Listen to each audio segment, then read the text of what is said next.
అమ్మవారి ఇవాళ మెరుపులు 3 సంవత్సరాల కోసం రావడం జరుగుతుంది. ఈ మండప ఈ మెరుపులకి ఇవాళ చాలా చాలా ఏర్పాట్లు చేశారు. ఇవన్నీ ఒకసారి చూడండి. పూజ కమిటీ వాళ్ళు మనకి అమ్మగారు మన మొత్తం అమ్మగారు చూసుకుంటారు. ఒకసారి అమ్మగారితో మాట్లాడి మన అంతా ఏర్పాటు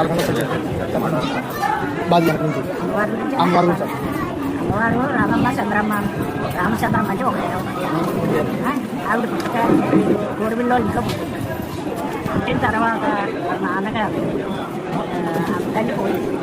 తల్లికేమో ఎవరో 9 సంవత్సరాలు ఆయన తండ్రి వెళ్ళిపోయి 4 రోజులు రాలేదు. రాకపోతే మన అర్థం రాలేదని నాన్నగారు రారు సముద్రంలో చెప్తాను. ఇక్కడ ఉంటే స్వయంభూ బొమ్మలు దేవతగా వెళ్ళడానికి వచ్చాను. ఇక్కడికి పోలేదు దేవతని అని అలా నాన్నగారు నేను వాడి చెప్తే తెచ్చుకోగలను. నేను ఎక్కడో ఎక్కడ ఉంటారు వాళ్ళ పడవడం అని అవి కాసి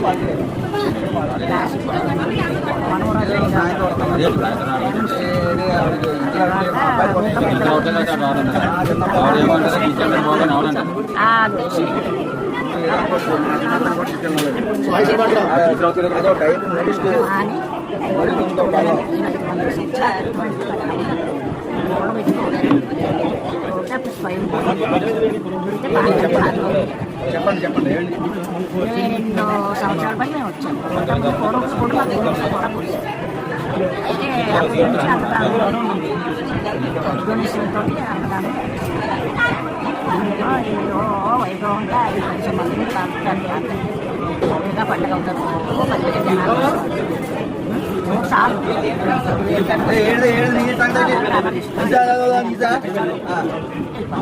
నేను గడపలేదండి. ఇక్కడికి వచ్చిన కమిటీ వారు ఒకసారి మాట్లాడి తెలుసుకుందాం. యలమంచిలి శ్రీ రామచంద్రమ్మ గుడి వద్ద 3 సంవత్సరాలకు ఒకసారి మెరుపులు జరుగుతుంది. ఈ సంవత్సరం ఎంతో ఘనంగా ఏర్పాటు చేసాము. అలాగే మందుగుడి సామాన్ కూడా ఒక 5 లక్షల మందుగుడి సామాన్ ఏర్పాటు చేసాము. ఈ సంవత్సరం ఎంతో ఘనంగా అమ్మవారి గురించి అంటే మన అమ్మవారి గురించి తెలిసిందే అందరికీ. చరిత్ర 3 సంవత్సరాలకు ఒకసారి తెలిసి ఉంది. అది కాకుండా ప్రతి 3 సంవత్సరాలకు ఒకసారి ఇక్కడ మందుగుడి సామాన్ చెప్పారు. అమ్మవారి గురించి మనం ఇప్పుడు ఈ యొక్క ప్రోగ్రాం మనం చూసినట్లయితే నైట్ 9 గంటల నుంచి కూడా 5 లక్షల లారీ మన మందుగుడి సామాన్ కూడా జరిగింది. అమ్మవారి మెరుపులు కూడా 3 మెరుపులు మెరుస్తాయి అంటే అమ్మవారి చాలా పవర్ఫుల్ అని మన అమ్మవారు అంట. ఒకసారి మన ప్రజలు కూడా ఒకసారి అడిగి కమిటీ మెంబర్స్ అలాగే చాలా మంది కూడా వచ్చేసి ఉన్నారు. వీళ్ళందరూ ఇప్పుడు దాకా ఖాళీ లేకుండా మొత్తం అన్ని కూడా చూసారు. ఒకసారి మన ముందుగా ఈ రామచంద్రం గుడి చేసిన ప్రజలందరికీ ధన్యవాదాలు తెలియజేస్తున్నారు. 3 సంవత్సరాలు ఒకసారి ఎంతో ఘనంగా ఎంతో భారీ ఎత్తున 3 సంవత్సరాలకి తగ్గట్టు 3,40,000 సామానంతో అమ్మవారి ఎంతగా ఘనంగా చేస్తూ ఉంటారు. చుట్టుపక్కల గ్రామంలో పెద్ద పండుగ అందరూ ఇచ్చేసి రాత్రి 9 గంటల నుంచి 11-12 గంటల వరకు మందుగుడి సామాన్ కలుస్తూనే ఉంటారు. ఈ సంవత్సరం మందుగుడి సామాన్ ఎంత ఉందండి? 3,40,000 ఉందండి. అందరూ కూడా ఈ గ్రామ ప్రజలందరూ విచ్చేసి అందరి దగ్గర దీక్షిస్తూ ఉంటారు. ప్రతి లక్షవారు ఇక్కడ అనుసంధానంగా ఉంటారు. ప్రతి ఒక్కరు వచ్చాక తృప్తిగా భోజనం చేసి ఎలా ఉంటారు.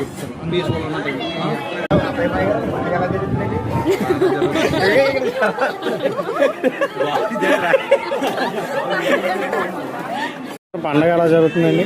సంవత్సరం పండుగ వచ్చేసరికి మార్నింగ్ 6 నుంచి అయితే కొద్దిగా అంగరంగ వైభవంగా అమ్మవారి పూజా కార్యక్రమాలు అయితే స్టార్ట్ అయ్యాయి. అలాగే నైటు 10 గంటల నుంచి కూడా అమ్మవారి బాణాసంచ కార్యక్రమం అనేది 4 టీంలు రావడం జరిగింది. 4 టీంలు 4,50,000. అమ్మవారికి బాణాసంచనంతో 12 గంటలకల్లాగా మెరుపు అనేది అమ్మవారు మెరుస్తారు. ఈ సంవత్సరం ఇంకా కొంచెం గట్టిగా చేస్తారు కానీ అనుకున్న పెద్దలందరూ